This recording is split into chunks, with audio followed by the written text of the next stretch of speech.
Bom dia, irmãos. Graça e paz.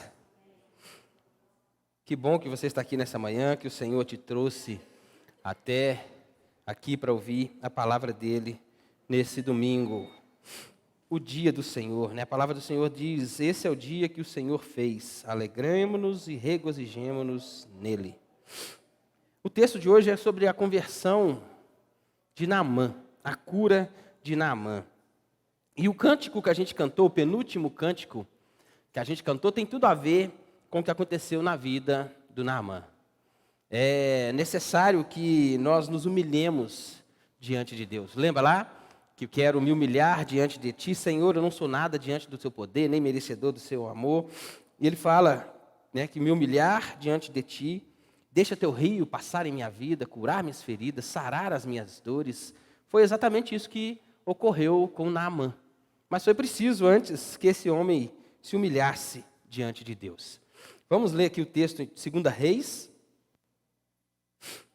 2 Reis, capítulo 5.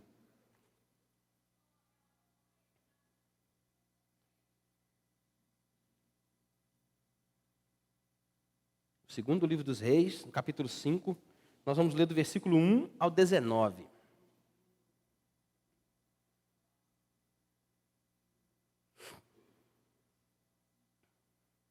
Isso. Lá diz assim: Naamã, comandante do exército do rei da Síria, era grande homem diante do Senhor e de muito conceito, porque por ele o Senhor dera vitória à Síria. Era ele herói de guerra, porém leproso. Saíram tropas da Síria e da terra de Israel e levaram cativa uma menina que ficou ao serviço da mulher de Naamã. Disse ela à sua senhora: tomara o meu senhor estivesse diante do profeta que está em Samaria, ele o restauraria da sua lepra. Então foi Naamã e disse ao seu senhor: assim e assim falou a jovem que é da terra de Israel.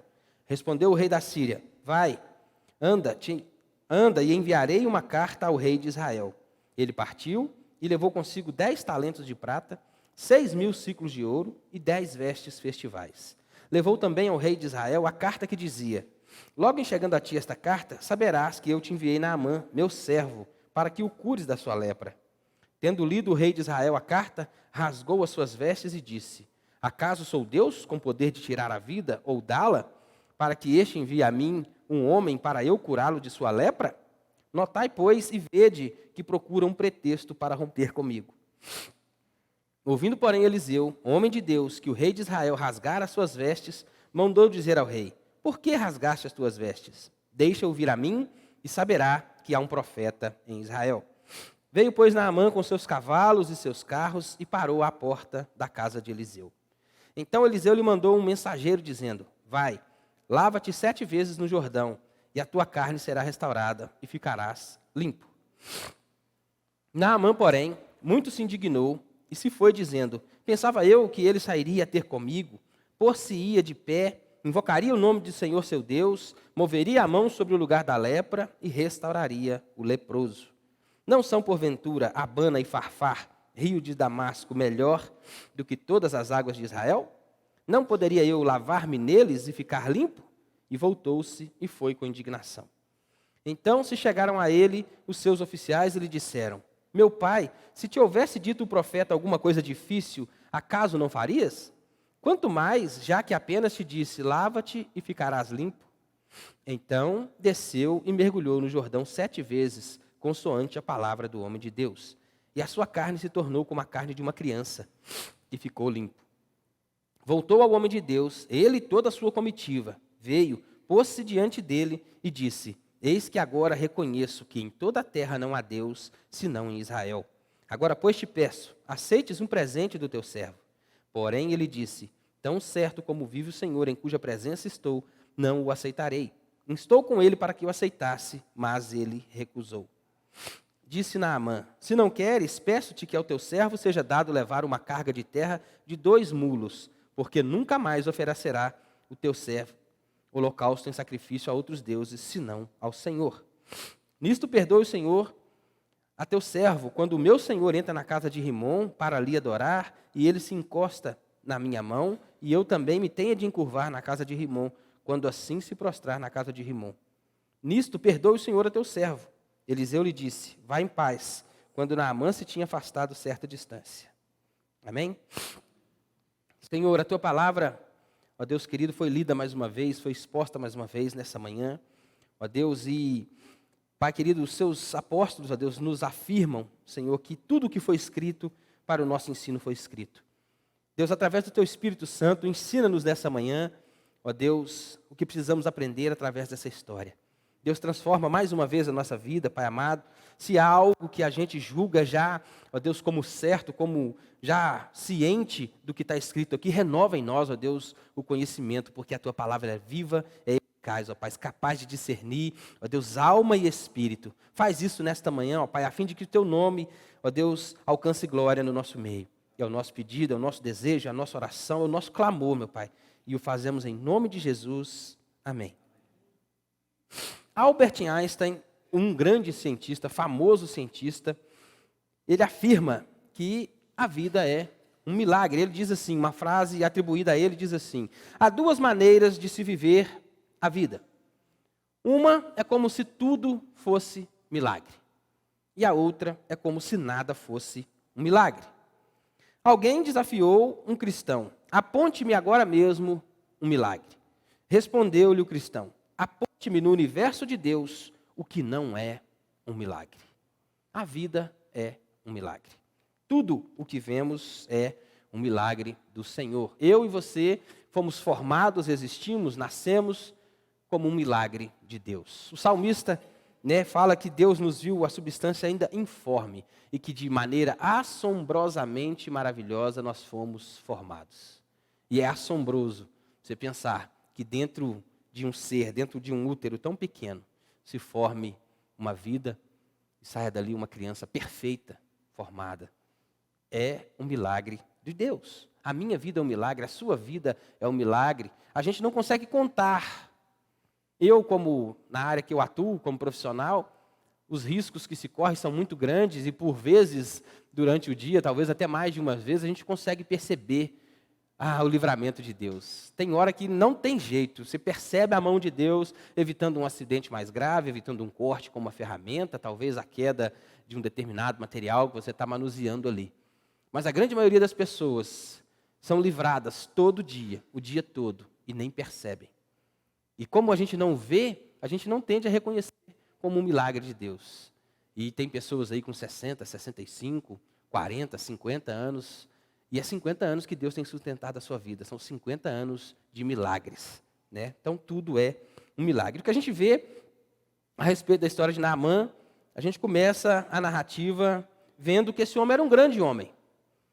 Um homem, inclusive, usado por Deus. Porque a Bíblia nos relata que ele foi usado por Deus. Foi Deus quem deu vitória à Síria pelas mãos de Naamã. Um homem rico, de posses, famoso ali, comandante de um exército, talvez o exército mais forte da sua época, o exército sírio. E Deus usou esse homem para que fosse vitorioso. Mas a Bíblia nos relata algo. Ela diz assim: porém, ele era leproso. Um homem de posses, um homem famoso, um guerreiro já famoso, já instalado, já com tantas e tantas vitórias, mas ele estava diante de algo de uma luta que ele não poderia vencer. Era um homem vitorioso em muitas batalhas, conquistou muitas terras, venceu muitos exércitos. Diante dele se curvaram muitos reis. Mas agora esse homem estava diante de algo que era impossível para ele. A Bíblia nos relata que ele era leproso. E naquele tempo a lepra é uma doença sem cura. Muito grave, dependendo do grau de lepra, em 3 anos uma pessoa poderia morrer com essa doença. E Naamã era, então, leproso. O texto nos fala que ele era leproso. Então havia na vida de Naamã a necessidade de um milagre. Somente um milagre poderia salvá-lo. Somente um milagre poderia mudar a vida daquele homem. E não é diferente com nenhum de nós. Nós, talvez, aqui nunca tivemos doença grave nenhuma. Graças a Deus por isso. Não temos problema de saúde sério nenhum, algo que veio congênito de pai, de mãe, a maioria de nós não temos isso, graças a Deus, mas todos nós, a exemplo de Naamã, precisamos um dia de um milagre, de algo sobrenatural de Deus, porque todos nós, sem exceção, fomos alcançados pelo pecado. Nós, essa obra maravilhosa de formação que eu falei, aquilo ali, nós fomos concebidos em pecado. Ainda que sejamos uma criança de 1 mês de idade, de 2 meses de idade, nós carregamos a semente do pecado em nós, independente de quem sejamos. E, a exemplo de Naamã, nós precisamos um dia ser alcançados pelo milagre de Deus, pelo milagre da conversão. E com cada um aconteceu de uma forma diferente. Talvez a doença mais grave do mundo, a coisa mais séria do mundo, é o pecado. Essa é a pior doença que temos. Porque ainda como cristãos, ainda como crentes em Cristo Jesus, libertos por Ele, através do sangue dEle, pelo milagre dEle na cruz, nós continuamos carregando a semente do pecado. Ainda assim, contra a nossa vontade, como diz o apóstolo Paulo, o bem que eu não quero, o bem que eu quero, esse eu não faço, mas o mal que eu não quero, eu ainda pratico. O pecado é a maior das doenças. Porque só quando Cristo vier, novamente, nós seremos de fato libertos do poder, da força que o pecado tem em nós. Nós já não somos mais escravizados por ele. Hoje nós podemos, graças ao Espírito Santo de Deus, dizer não a muitas coisas que para nós eram impossíveis até pouco tempo.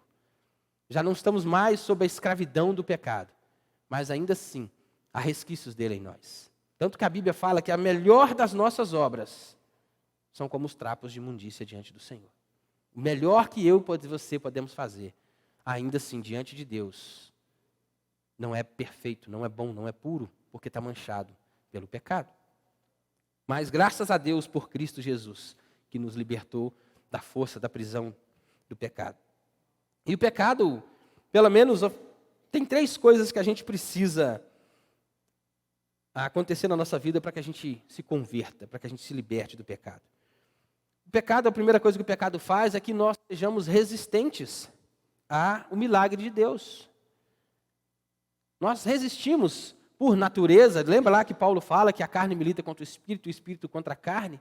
Nós resistimos enquanto podemos, enquanto temos força, a gente resiste ao milagre de Deus.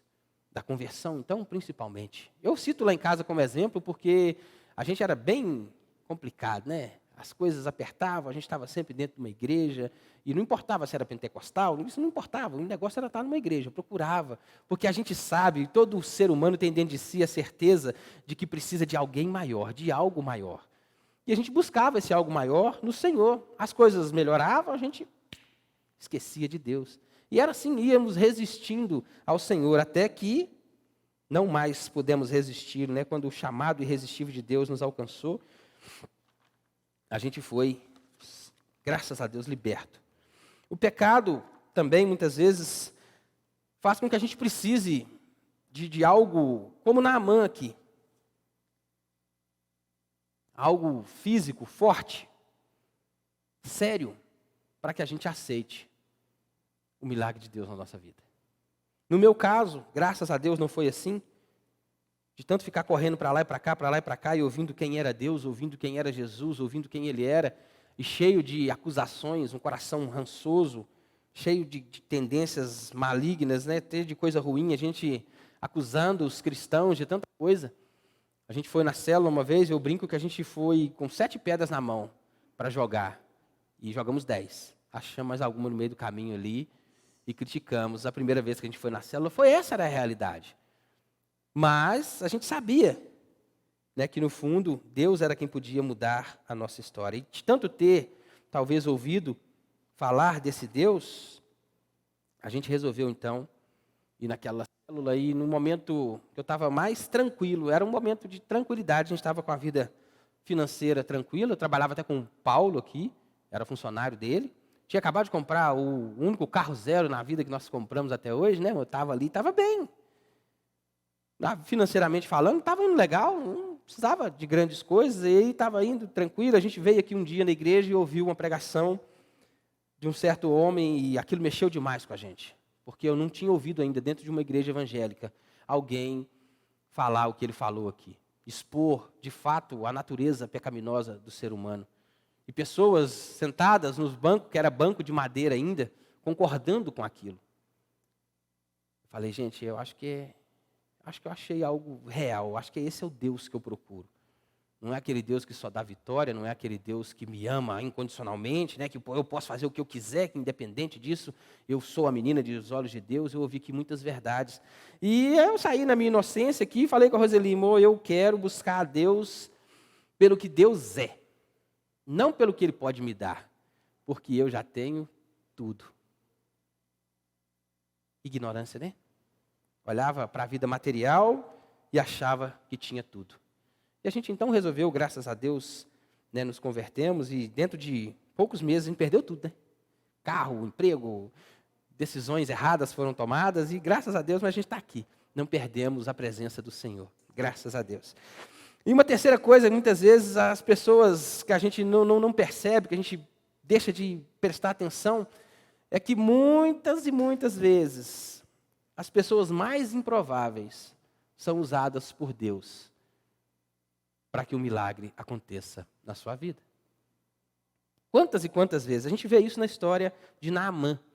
Uma criança foi levada, né, cativa pelo seu exército, era escrava na sua casa. Olha como é que era a coisa. Além de ser uma criança, era uma menina, era uma mulher. Foi levada para a casa de Naamã como empregada. Num contexto daquele que mulheres dificilmente eram ouvidas até, era improvável que uma menina fosse usada para alcançar o coração daquele homem, para que um milagre fosse feito. Mas foi exatamente isso que aconteceu. Uma menina, uma escrava, falou para a sua senhora, ela não falou com o senhor, ela não falou para Naamã, ela falou com a patroa. Olha, quem dera ele tivesse diante do profeta que reside em Samaria, porque ele o curaria de sua lepra. Olha só. Então Naamã ouve isso, a esposa dele fala com ele, olha, a menina é de Israel, e falou que tem um profeta lá que pode te curar. E era conhecido, já naquele tempo, naquelas guerras que Israel travava, que Israel tinha um Deus diferente. O Deus de Israel era um Deus diferente. A Síria, os outros povos eram idólatras, tinham mais de um Deus, inclusive ele fala de um deles aqui, que ele teria que se encurvar diante dele por causa do rei. Então era comum a idolatria nas outras nações, mas eles ouviam que o Deus de Israel era um Deus diferente. Já ouviam falar disso? Então a menina chega e fala para a esposa fala com ele, ó, tem um profeta lá que diz que pode te curar. E já porque, como aconteceu comigo, a gente ouvia de Deus, né, em outros locais, em outras igrejas, talvez na perspectiva um pouco distorcida de quem era Deus, mas Naamã ouvia falar de quem era Deus, então aquilo tocou aquele homem e ele falou, eu vou lá. Mas Naamã foi conversar então com o seu rei, com o seu chefe. O rei dele fala, olha, tem um profeta lá que diz que pode me curar. O que o rei faz com Naamã? Envia ele, mas pega uma carta e envia não ao profeta. Não é a Eliseu, no primeiro momento, que é chamado. Eles enviaram uma carta ao rei de Israel. E aqui começa um pouco da, como é que eu posso dizer aqui? Da ignorância de Naamã. Alguém que ignorava, que desconhecia. Eles achavam que o rei de Israel tinha poder sobre o profeta. Não foi isso que eles mandaram a carta? Eles pensavam que o profeta faria o milagre porque ele se submetia ao rei de Israel. Enquanto o profeta se submetia de fato ao rei dos reis, que era Deus. O profeta não se subjugava, não se estava debaixo ali do poder do rei de Israel, mas ele estava debaixo do poder de Deus. Era muito maior quem governava a vida desse profeta do que o simples rei de Israel. Inclusive o rei de Israel estava nas mãos desse Deus. Só fazia aquilo que Deus podia permiti-lo. Então eles mandam uma carta para o rei de Israel, esperando que esse rei pudesse curar Naamã, ordenar ao profeta. Olha, vou mandar uma carta para o rei, que o rei vai mandar o profeta, e o profeta então vai curar Naamã. Era esse o pensamento deles. A gente manda a carta. Não obstante a isso, eles pensavam também que, de alguma forma, esse milagre poderia ser comprado. Porque eles enviaram muitos presentes. Ele partiu e levou consigo 10 talentos de prata, 6.000 ciclos de ouro e 10 vestes festivais. Olha quanta coisa. Quanta coisa. 300 quilos de ouro. Imagina. Tanto de coisa. Ele estava disposto a dar essa riqueza toda para que ficasse livre da sua. E pronto, eu pago pelo milagre, né? Vou ser liberto, porque acreditando nas posses que tinha. Ou não obstante isso, a gente muitas vezes não tem as posses de Naamã. Mas quantas vezes a gente não barganha com Deus? Senhor, me dá isso que eu vou fazer um jejum de não sei quantos dias, eu vou fazer. Não é errado não, viu, gente? Fazer jejum, não é nada disso que eu estou falando. O problema é como...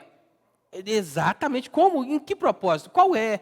Porque o propósito do jejum bíblico, na verdade, é que nós nos aproximemos de Deus. Essa é a função. Deus, eu quero, vou me abster de alimento físico, vou me abster de água, disso, daquilo, porque eu entendo que o Senhor é o pão da vida.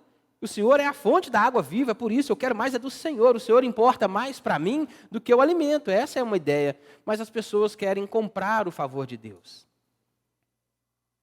Porque a gente foi ensinado assim, não estou dizendo que muitas vezes não é nem culpa nossa, o evangelicalismo brasileiro, como diria o nosso sábio pastor, que estava aqui antes do Rony, ele falava, o evangelicalismo brasileiro nos ensinou assim, assado, e a gente aprendeu com isso.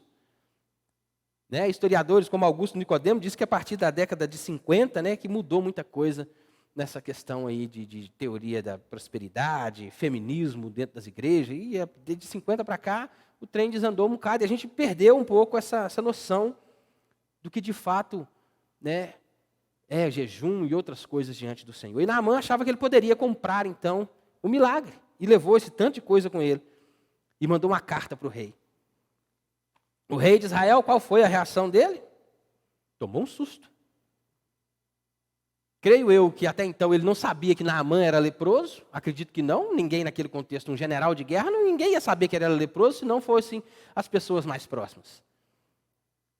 Perderia o prestígio, talvez até o cargo, porque um homem na posição de Naamã, leproso, imagina só, ele vai e manda a carta para o rei de Israel e tem aquele choque.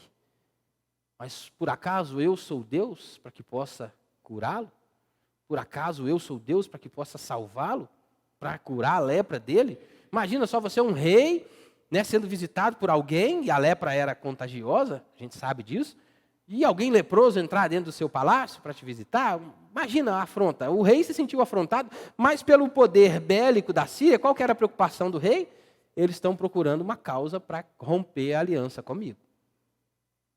Vai dar ruim, eles estão arrumando um motivo para quebrar essa aliança, para que de novo faça guerra contra nós. E se isso acontecesse, era com certeza a ruína daquele rei, porque ele não tinha poder militar para resistir a Naamã e o seu exército. O rei então preocupa-se com aquilo, rasga suas vestes, era comum naquele tempo, nessa atitude de rasgar as vestes, de gritar, de chorar, meu Deus, eu não posso, e rasgou as vestes, e Eliseu ficou sabendo disso. Eliseu então fala para ele, olha, pode ficar tranquilo aí, manda ele vir até mim e ele saberá que há profeta em Israel. Isso também servia de uma forma indireta àquele rei. Porque o rei era o rei de Israel, da nação teocrática, tinha Deus como o seu grande comandante, tinha um profeta que ali fazia tantos milagres, talvez o próprio rei de Israel não tinha essa fé. Porque creio eu que se ele tivesse essa fé, essa certeza no seu coração, ele não ia temer. A primeira atitude dele seria ir até o profeta. Não era assim que alguns reis faziam, alguns reis, bons reis de Israel, quando a coisa apertava, estava difícil, o exército vinha contra eles, eles mandavam chamar os profetas, consultava a Deus através desses profetas. E por que o rei de Israel não o fez? Faltava fé no coração daquele homem. E quando Eliseu fala para ele, vai, manda ele vir, que vai saber que tem profeta em Israel, isso serviu para aquele rei também. O Senhor ainda fala através de mim. Era isso que Eliseu queria dizer. A presença do Senhor ainda está aqui. Ainda tem homem de Deus nessa cidade. Ainda que o rei não reconhecesse. Então, Eliseu manda que Naamã venha até ele. E Naamã pega aquela comitiva toda, aquele tanto de gente vem e baixa ali diante da casa de Eliseu. E vem Naamã com aquela tropa, com aquele tanto de gente, e Eliseu nem sequer sai de casa. Ele manda Geazi, o seu moço, o seu aprendiz, o seu discípulo, vai lá e fala com Naamã para ele mergulhar 7 vezes no Jordão, que ele vai ficar limpo. Naamã, então, imagina, um general de guerra poderoso como ele, conhecido como ele, famoso como ele, um grande homem, do seu tempo, chega diante da casa do profeta. Imagina aquela casinha pequenininha, que eu acho que era uma casa simples, e Eliseu chega diante, aí chega aquela comitiva toda e nem de casa ele sai. Ele nem quis ver Naamã. Falou, vai lá e fala com ele para fazer tal e tal coisa. Naamã, então, fica invocado, nervoso. A primeira atitude que a gente percebe em Naamã é a raiva. Ficou com raiva. Aí o texto diz que ele muito se indignou. Muito se indignou. E até assim, hoje ainda é assim. Talvez foi assim conosco. Algum dia a gente ouviu falar do Senhor, falar de quem Ele é, falar da mudança que Ele pode operar, falar de tudo que Ele pode fazer. E talvez porque a gente olha para a situação, olha para o mundo do jeito que está, olha para o nosso entorno, e aquilo gera raiva em nós. Mas como é que Deus pode fazer tudo isso se as coisas estão do jeito que estão? E Naamã não só teve raiva, né? Ele também manifestou ali o orgulho. Afinal de contas, ele não era qualquer um. Não era qualquer homem. Ele pensava, olha o que ele diz, o que diz o texto. Pensava eu que ele sairia ter comigo, por-se-ia de pé diante dele. Invocaria o nome do Senhor seu Deus, moveria a mão sobre o lugar da lepra e restauraria o leproso. Era isso que Naamã esperava. Quando ele chegou com a comitiva, ele esperava que Eliseu fosse ali fora, se colocasse diante dele, né, o cumprimentasse, o recebesse, porque afinal de contas era o grande Naamã. O general sírio de tantas vitórias, um homem riquíssimo, com reconhecimento, e ele esperava que fosse essa, e não só isso, ia se colocar de pé diante dele, ia clamar ao Senhor diante de Naamã, colocar a mão e a lepra ia ser curada. Esse era o pensamento de Naamã. Então, precisava de alguma coisa maior. Exatamente. Inclusive, né, o carcereiro lá, quando treme o que eu farei para ser salvo? Não é verdade? E muitas vezes a gente não tem. A gente precisa trazer isso. Eu falei no primeiro momento que, quando a canção que foi cantada aqui, que Naamã precisava se humilhar diante de Deus. E a gente tem tão menos que Naamã, e muitas vezes somos orgulhosos tão orgulhosos quanto ele. Quantas vezes diante de alguma coisa a gente já não manifestou o orgulho? A gente não precisava ser algo tão maior. A gente até se coloca como alguém tão maior, né? Queria ver uma manifestação, alguma coisa tão grandiosa.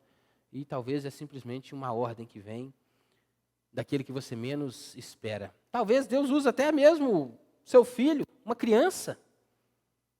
Mas o orgulho muitas vezes deixa a gente como pais, eu não posso falar a gente, mas eu falo de mim.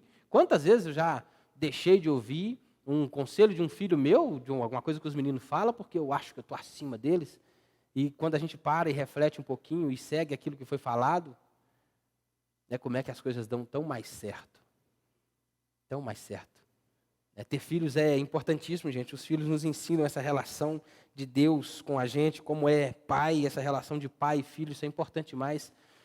E os filhos nos ensinam muita coisa, como a gente precisa, tem hora, baixar um pouco a crista e deixar de achar que é melhor, que é maior do que alguém. Talvez porque hoje, eu não sou presbítero, eu estou presbítero. Pode achar uma hora que algum membro da igreja vem falar comigo, e se eu não tiver uma atitude de humildade, a gente pode achar que pode um pouco mais. Sabe um pouco mais. Biblicamente falando, é um cuidado que eu sempre tenho. Todo mundo fala que eu tenho, isso é dom de Deus, graças ao Senhor, Deus me deu esse dom mesmo. Tenho muita facilidade em compreender as Escrituras, em expor as Escrituras, e muita gente procura, Walter, o que é isso, o que é aquilo? A Roseli com muita frequência, o Hélio de vez em quando. Sempre tem alguém perguntando alguma coisa a respeito de texto bíblico, alguma coisa da Bíblia. E a gente vai lá e ajuda e tal, mas, rapaz, se você deixar se ensoberbecer por causa disso, é um problema muito sério. Deus não precisa nem da gente. Essa é a verdade. Deus é tão completo em si mesmo que Ele é 3 pessoas, Ele nunca experimentou nem solidão. E a gente muitas vezes acha que Deus me escolheu porque eu sou bacana. Deus não precisa nem de nós, mas Ele nos quer junto a Ele. Graças a Deus por isso, né? E a terceira coisa que a gente muitas vezes pratica, como Naamã fez, e Naamã aqui, por ignorância, ele achava que o que iria curá-lo era a água do rio. Olha lá para você ver, como a Ana falou ali. Por que eu não posso mergulhar lá? Não são, cadê o nome dos rios aqui? Abana e Farfar, rios de Damasco melhores do que os rios de Israel? Ou seja, as águas lá não são mais limpas, já que é a água que vai limpar, quanto mais limpa a água, maior a probabilidade que eu saia limpo de lá, não é verdade? Porque ele ignorava que não era a água, não era o profeta, não era ele, era Deus quem iria operar o milagre. Mas o que Deus queria mudar e o que Deus quer mudar, e por isso que a gente passa por esse processo, por isso que nós ainda estamos aqui, o que Deus quer mudar é o nosso coração, é o nosso caráter. Deus quer nos conformar à pessoa de Cristo. E isso leva tempo, muito tempo. Tem hora que dói para dedéu. Mas Deus quer isso, nos transformar, nos trazer, nos formar, tornar em nós o caráter do seu filho. E Naamã não compreendia essas coisas, ele achava que era a água que ia fazer, era a água que ia transformar, era a água que ia curar. E ele então olhou para aquela situação, ele estava decidido a andar 160 quilômetros para voltar para a Síria leproso, mas o orgulho não queria deixar ele andar 50 quilômetros para banhar ali nos rios sujos de Israel, segundo ele. Mas a gente vê que o milagre acontece. Então, como eu disse, Naamã estava ali disposto a andar 160 quilômetros de volta, com tudo que ele trouxe, com toda a comitiva, leproso ainda, mas não estava disposto a banhar-se no rio de Israel. Mas Deus queria curar aquele homem. Deus queria transformar a vida daquele homem. Deus queria um novo Naamã. E aí ele primeiro usou a menina, e agora, através dos servos dele, ele fala com ele, mas se ele tivesse mandado fazer um trem grandioso, você não faria? Se o mandamento do profeta, se o pedido do profeta fosse algo maior, você não executaria? Por que não dar 7 milagres no rio? 7 mergulhos no rio. Por que não? Se é algo tão simples, tão fácil de ser feito.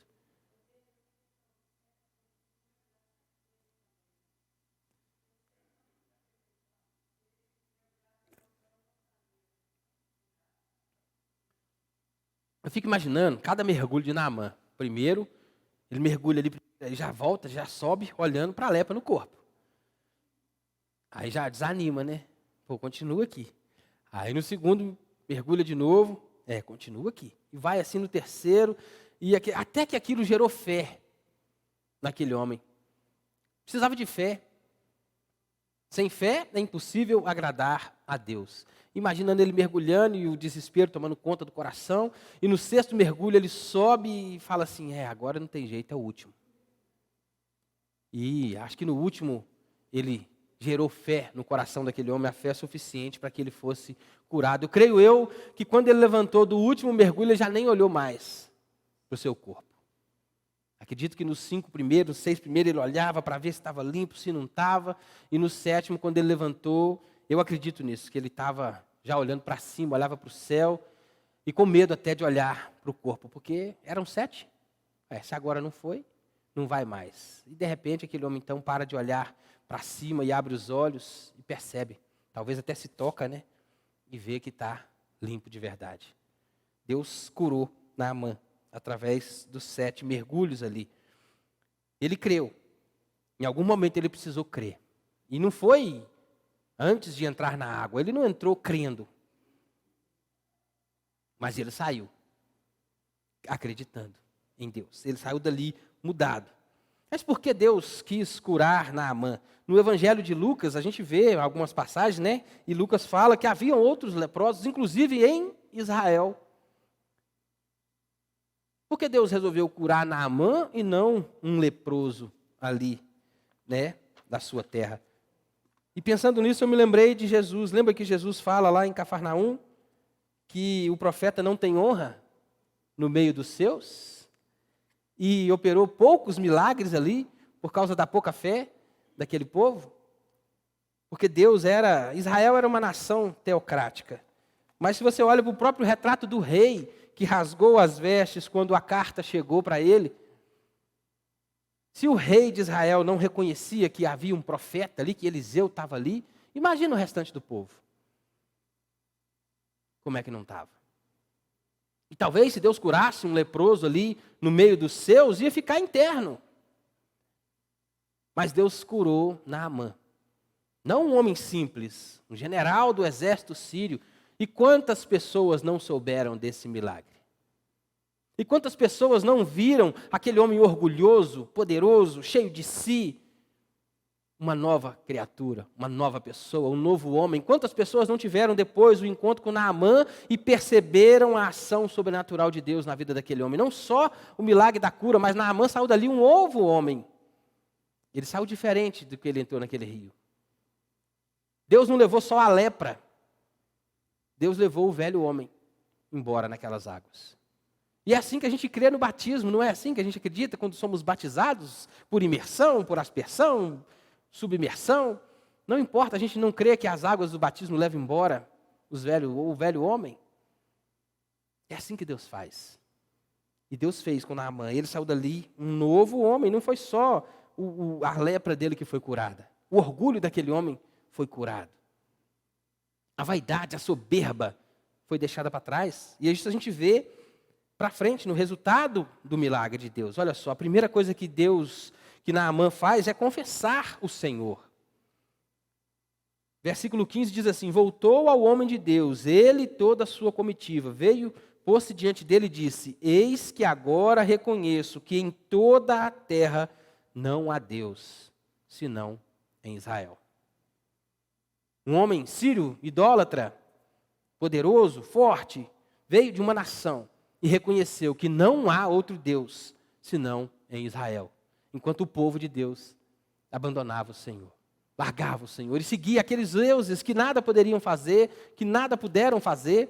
Enquanto o povo de Deus abandonava o Deus único e verdadeiro para idolatrar os deuses de Naamã, esse homem se rendeu ao Senhor e reconheceu que não há, em toda a terra, ele não falou, né, só no contexto dele, em toda a terra não há Deus, senão em Israel.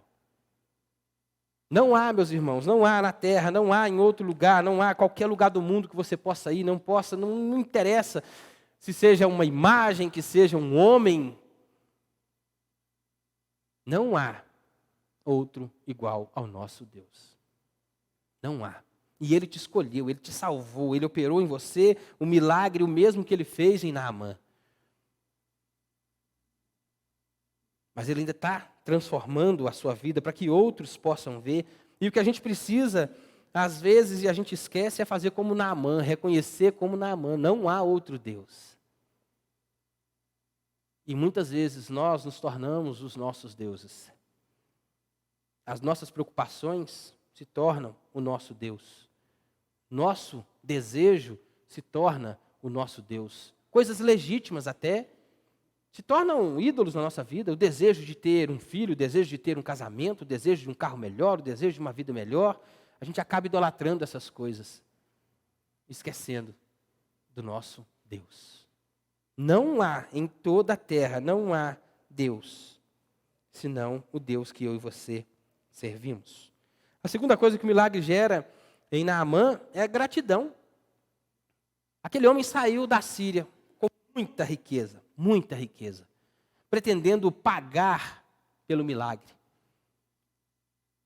Mas agora, esse homem curado, transformado, sarado, renovado, refeito, ele não mais deseja pagar pelo milagre. Ele agora oferece aquilo que ele trouxe, aquilo que era um pagamento, ele oferece aquilo como gratidão. Agora ele grato, ele quer presentear o profeta, não como uma forma de pagar, mas como uma forma de reconhecimento. E aqui de novo eu lembro as palavras de Jesus quando ele fala a respeito do dinheiro. Que não se pode servir a 2 senhores, ou serve a Deus ou serve a Mamon. E quantos de nós, hoje, empregados, trabalhamos e fazemos o que fazemos e tem dificuldade até mesmo em ser dizimista? Não tinha que falar isso aqui, não estava no estudo, mas quantos de nós fica reticente, muitas vezes? É Deus que te deu, meu irmão. Ele te dá a oportunidade de administrar 90%. Acho que a gente tinha que se preocupar, no meu caso é isso que eu tenho feito, me preocupar com os 90% que eu tenho, que eu não sei gerir. Clamar a Deus por misericórdia, por sabedoria, para gerir esses recursos, do que com os 10% que são dele. Não é meu. Lembra lá no profeta Malaquias? Roubará por acaso o homem a Deus? Vocês me roubam nos dízimos e nas ofertas. Porque essa riqueza, tudo que Naamã tinha, já não mais dominava o coração daquele homem. Ele já não se sentia importante mais pelo que ele tinha. Ou pelo que ele poderia vir a conquistar ainda. Ele saiu transformado, ele saiu renovado. O homem que veio disposto a pagar por um milagre, ele agora dedica aquilo como libação, como um agradecimento, como um reconhecimento do que Deus fez por ele. Tudo que você tem, a sua saúde, sua família, seu filho, sua casa, a igreja presbiteriana Vida Nova, que eu dou graças a Deus por essa igreja, é dom de Deus. É Deus quem te deu. Essas pessoas que estão aí imperfeitas, esse que vos fala aqui, imperfeito, é dom de Deus para a sua vida, é a família da fé que Deus te deu. Dá valor para essas coisas, gente, dá valor porque isso está se perdendo, as pessoas não têm mais prazer no contato umas com as outras. Quando tem uma programação na igreja, ninguém participa. Pequeno grupo. Meu Deus do céu, a gente está deixando para trás ferramentas do Senhor para a comunhão. E a Bíblia fala, onde há comunhão, Deus ordena vida e bênção para sempre. Eu sou fruto de uma célula. Eu não sou grandes coisas não, mas graças a Deus a Bíblia fala que uma alma vale mais que o mundo inteiro. Imagina você sentado no banco da igreja como Paulo está hoje e vendo um fruto de um trabalho que Deus te usou para isso. Está numa igreja, está numa escola dominical. Isso não tem preço. Eu trabalharia a minha vida inteira, e hei de trabalhar para o Senhor, em nome de Jesus, para ver hoje, para ter o privilégio que Paulo tem hoje, não por causa de mim, mas pelo que Deus pode fazer na vida de alguém. E a gente deixa para trás, a gente não quer participar, a gente não quer fazer esforço. Para que eu vou em célula? Eu tenho estudo bíblico na terça-feira na igreja. Para que eu vou na célula? Tem a programação de mulheres na igreja? Ah, mas para que eu vou na célula? Tem escola dominical no domingo na igreja? Mas não vem nenhum dessa programação. E Deus nos libertou, Deus tirou a gente do reino das trevas, transformou para o reino do Filho do seu amor, para que a gente tenha comunhão um com o outro. Hoje não tem como. A amizade com o mundo é inimizade com Deus, não tem jeito. E lá fora você não vai ter de verdade a amizade que você tem aqui dentro, as pessoas que pensam, que comungam das mesmas coisas que você. Não adianta.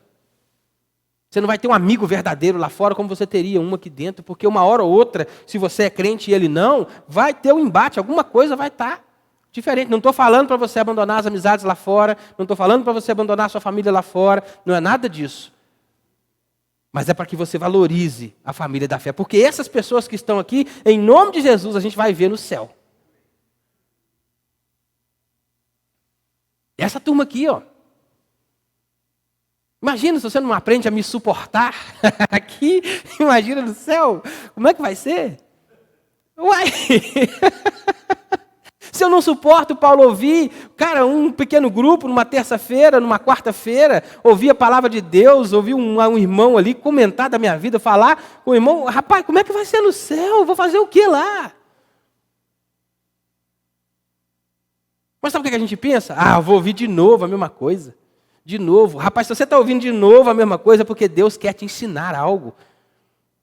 Se você está ouvindo hoje a história de Naamã aqui, é porque Deus quer falar alguma coisa. E por isso que você está aqui, não os outros. A gente muitas vezes pensa, porque eu estou na igreja toda quinta, todo domingo, todo isso, toda terça. Mas se você está aqui é porque Deus tem algo para você. É para você. E no mínimo o que Deus quer que você faça é o que Naamã fez, que você reconheça que Ele é Deus. No mínimo.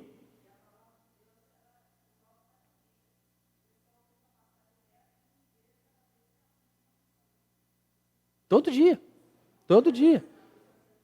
Todo dia a gente aprende. E a terceira coisa que isso gera no coração de Naamã é um compromisso com o Senhor.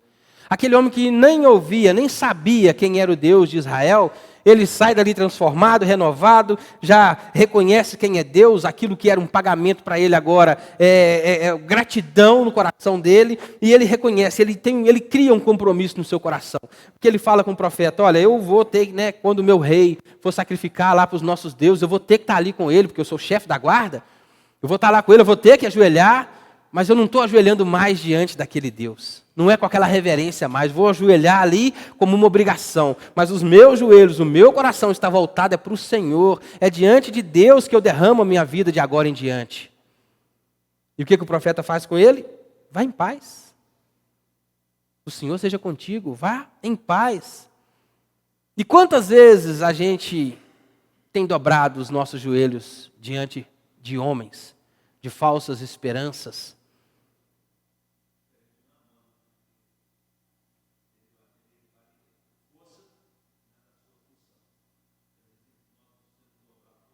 Voluntariamente. Esse é o perigo, quando a gente pensa no 666 de Apocalipse, né? Ah, que vai ser uma marca, vai ser isso. Que nada, rapaz.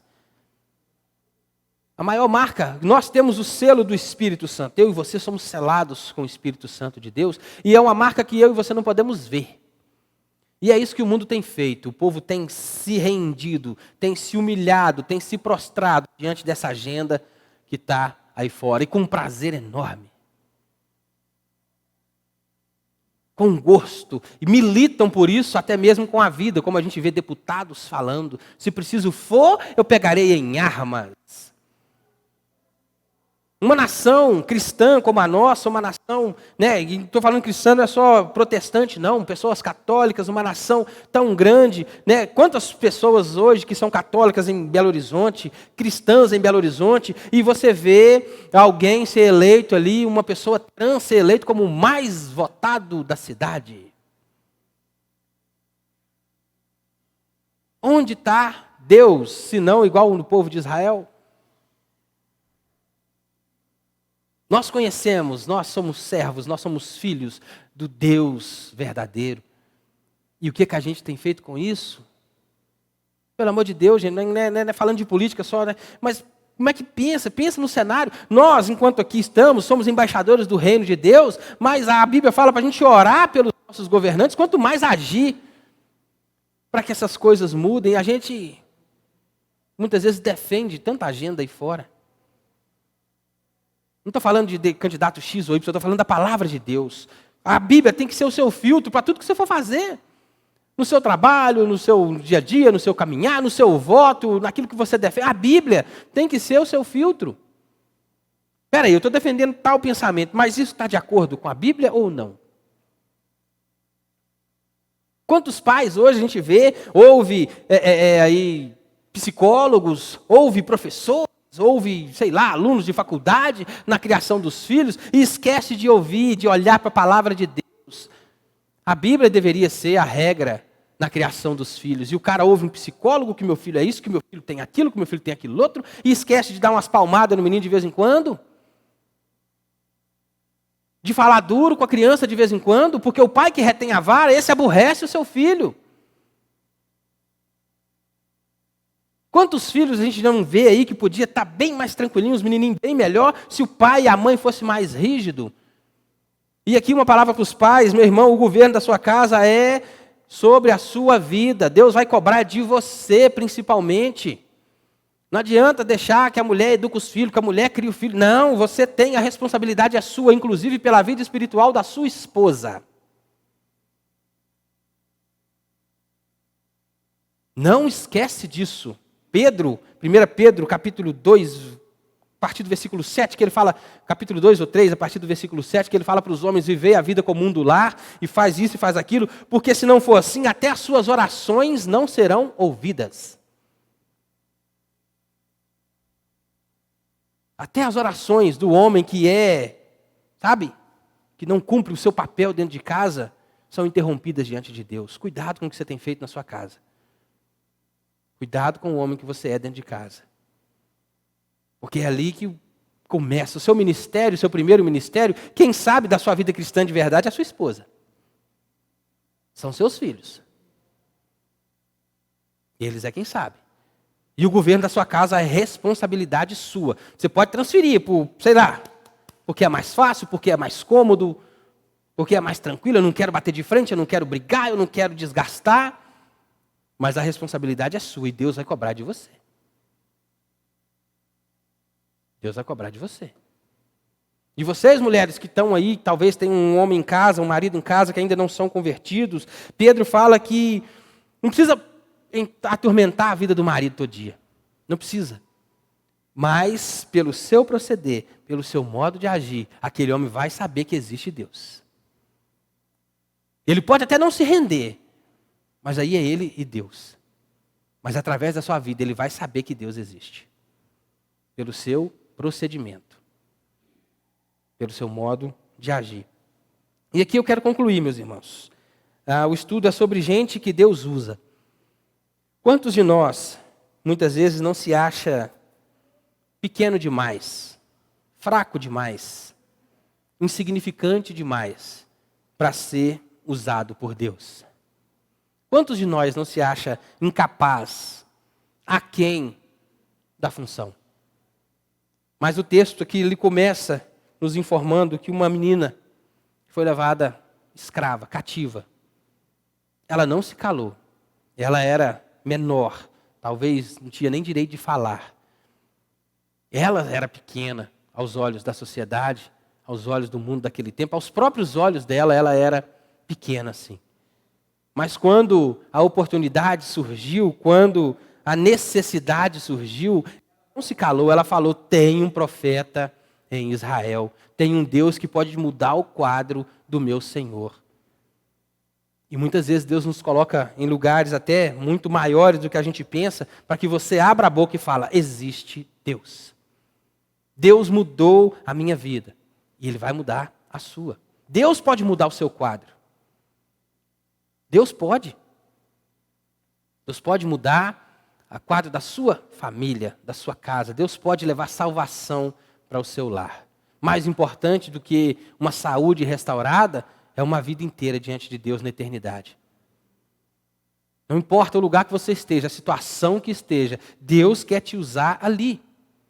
Seja numa reunião de família, num churrasco, né, irmão? Seja num pequeno grupo, seja numa igreja num dia de domingo, seja num trânsito, seja no trabalho, Deus quer te usar. E é só abrir a boca e falar, o resto é com Ele. Nota que a menina só falou. Se ele estivesse diante do profeta que há em Samaria, ele seria curado. E o resto, Deus fez acontecer. Abra a boca e fala. Fala, é tempo, é hoje, hoje é o dia. A gente tem falado que Jesus está voltando e eu creio severamente nisso, que está muito mais perto a volta de Jesus hoje do que nunca esteve. E tem um monte de gente que nos circula, que está em volta de nós, que precisa ouvir de Deus, saber que Deus existe, saber que Jesus Cristo quer mudar a história dele, quer mudar o quadro dele. Então, seja você pequeno, e se ache mesmo pequeno diante de Deus, porque nós somos. Nós somos pó, mas Deus é Deus. Então fala dele, fala do amor dele, fala da vida dele, porque tem pessoas que estão diante de você que precisam do milagre da conversão. Tem sim. E está cada vez mais difícil pessoas se converterem a Deus nos nossos dias, muitas vezes por causa do nosso testemunho até. Eu vivi isso, pessoalmente falando, na reunião, no domingo que eu não vim aqui. A gente estava lá, na família da Roseli, como é importante o testemunho. Porque quando você vive aquilo que você vai ter oportunidade de falar, você é ouvido com muito mais afinco, as pessoas te escutam com muito mais atenção. Então, por que está tão difícil a conversão de pessoas hoje? Por que está tão... Sempre foi, hoje porque é vontade de Deus, Paulo fala do período que seria chamado de apostasia, ele fala, mas nós que somos crentes, nós que não nos apostatamos, nós que não deixamos de fé, Paulo fala que a gente não é daqueles que voltam atrás, daqueles que recuam, nós somos daqueles que avançam, nós que avançamos, precisamos cuidar ainda mais do nosso testemunho, da nossa vida com Deus, para que outros vejam Cristo em nós, e quando a necessidade de falar dele vier, você proclame, é Deus. é o Senhor. Deus usa doenças, Deus usa tanta coisa para converter as pessoas.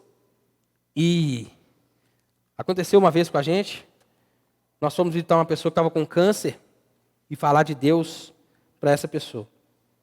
E nós chegamos ali, quebrantado, cabisbaixo, né? E qual a surpresa que a gente não teve quando chegou diante daquela pessoa? A gente que achou que ia levar algo, a gente saiu dali cheio. Porque aquela mulher estava cheia de fé, estava cheia de esperança, estava cheia da certeza da cura. E muitas vezes nós que temos Deus, nós que sabemos quem é Deus, conhecemos o poder de Deus, porque Ele opera em nós, a gente chega tão acanhado para falar do poder desse Deus. Jesus Cristo ainda faz milagre hoje. Jesus Cristo ainda cura hoje. Jesus Cristo ainda converte hoje. E nós precisamos crer nisso com toda a força do nosso coração. Amém?